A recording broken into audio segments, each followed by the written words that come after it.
Chairs, ladies and gentlemen, at the outset I would like to thank the scientific committee of TTS for selecting this paper for this podium presentation. We all understand end-stage renal disease patients are associated with chronic kidney disease, mineral and bone disorders. This is part and parcel of the chronic kidney disease. FGF 23 and intact PTH are involved in calcium and phosphate hemostasis that we all understand. With fall in glomerular filtration rate, there is a retention of phosphate and which leads to high PTH and FGF 23 both, and both have phosphaturic action. And besides that, FGF 23 have many off-target effects with higher incidence of left ventricular hypertrophy, faster CKD progression, and premature mortality. After transplantation, majority of biochemical parameters becomes normal, but few abnormalities still persist. Earlier studies have shown elevated intact PTH is responsible for post-transplant hypophosphatemia. Many later on studies have shown FGF 23 hormone may be another contributing factor to early post-transplant hypophosphatemia, which is one of the major metabolic abnormalities in post-transplant period. And there is positive data on serial changes in FGF 23, intact PTH, and other parameters in living donor transplantation. Our study is a little bit different because we have included only patients of the living donor transplantation and with shorter dialysis vintage as contrast to deceased donor transplantation, where a lot of data are there. So we aimed this study to analyze the serial changes in FGF 23, intact PTH, other variables involved in calcium phosphate metabolism during pre and post-renal transplantation. We can see we have included 63 patients, 58 were male, mean age was 36. And dialysis duration, here we can notice that only this was 10 months, mean period was the 10 months. And most of these patients were on triple immunosuppression steroid, one of the calcineurin inhibitors, mycophenolate mofetil, and 75% of the patients have received basiliximab induction. And 71% of the patients were on calcium-based phosphate binders, and 18% of the patients were on non-calcium-based phosphate binders. Looking at the native kidney disease, 57% patients had chronic glomerulonephritis, 32% interstitial nephropathy, 9% patients had diabetic nephropathy, and 2% patients had polycystic kidney disease. FGF 23 was estimated by ELISA and intact PTH by immunoradiometric assay, and rest of the parameters were analyzed by automated analyzer. It was estimated at 4 points of the time, pre-transplant at 1 month, 3 months, and 12 months of the post-transplantation. Correlations between the different factors was analyzed by Pearson's correlations, and linear regression analysis backward model was used to see the association between the dependent and independent variables. When we look at these factors, what we can see, intact PTH, FGF 23, by the end of the 12 months, it was normalizing. All hypophosphatemia has not been observed at 12 months in any of the patients, but at 1 month it was observed in 27% of the patients. And calcium's level was gradually increased by the end of the 12 months, and hypocalcemia was seen only pre-transplantation. Later on, none of the patients had hypocalcemia. When we look at this graphic representation, at the end of the first month, 68% of the patient has shown decline in PTH was declined by 68%. By the end of the 3 months, PTH declined by 75%, and by the end of the 1 year, PTH declined by 85%. But 11% of the patient had a still persistent PTH level, high PTH level. Although in deceased donor transplantation, persistent higher levels has been reported.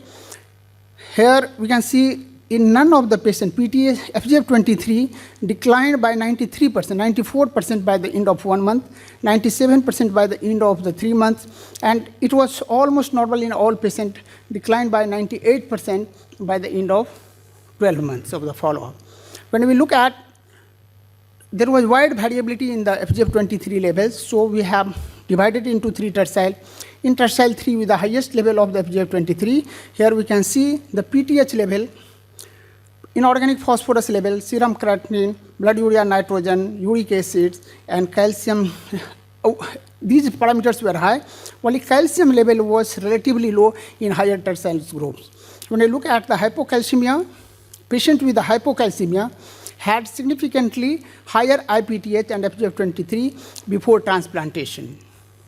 When I look at the correlations, we can see FGF23, log FGF23 was significantly associated with log PTH. Regression coefficient was, correlation coefficient was 0.6. And we look at the same time, log of FGF23 had again the linear correlations with the inorganic phosphorus, and PTH has also the linear correlations with the correlation coefficient of 0.56. So before transplantation, these factors were correlated with each other. Hypophosphatemia has been found in 27% of the patient at 1 month and 8% of the patient at 3 months. Here we can see those patients who have hypophosphatemia, pre-transplant inorganic phosphorus, PTH, and FGF23 was high. And at 1 month also, these patients had higher PTH and FGF23 as compared to the patient who achieved normophosphatemia by the end of 1 month. Level of the calcium came within the normal range from first month of the transplant, except 1% who developed hypercalcemia. At the end of the study, FGF23, EGFR, inorganic phosphorus, serum creatine, blood urea nitrogens becomes normal. On linear regression analysis, what we can see, the pre-transplant inorganic phosphorus was correlated with both IPTH and FGF23 significantly, but on multivariate regression analysis, what we have seen, pre-transplant inorganic phosphorus was more correlating with intact PTH, not with FGF23.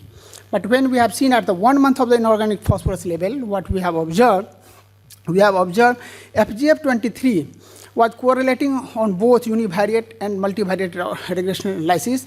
PTH was losing the significance. So inorganic phosphorus post-transplantation was more correlating with the FGF23 levels. So after transplantation, level of FGF23 normalizes faster than that of the intact PTH. Patients with a higher pre-transplant inorganic phosphate levels were more likely to develop hypophosphatemia after transplantation. Role of FGF23 in phosphate hemostasis is more prominent to an early period of transplantation.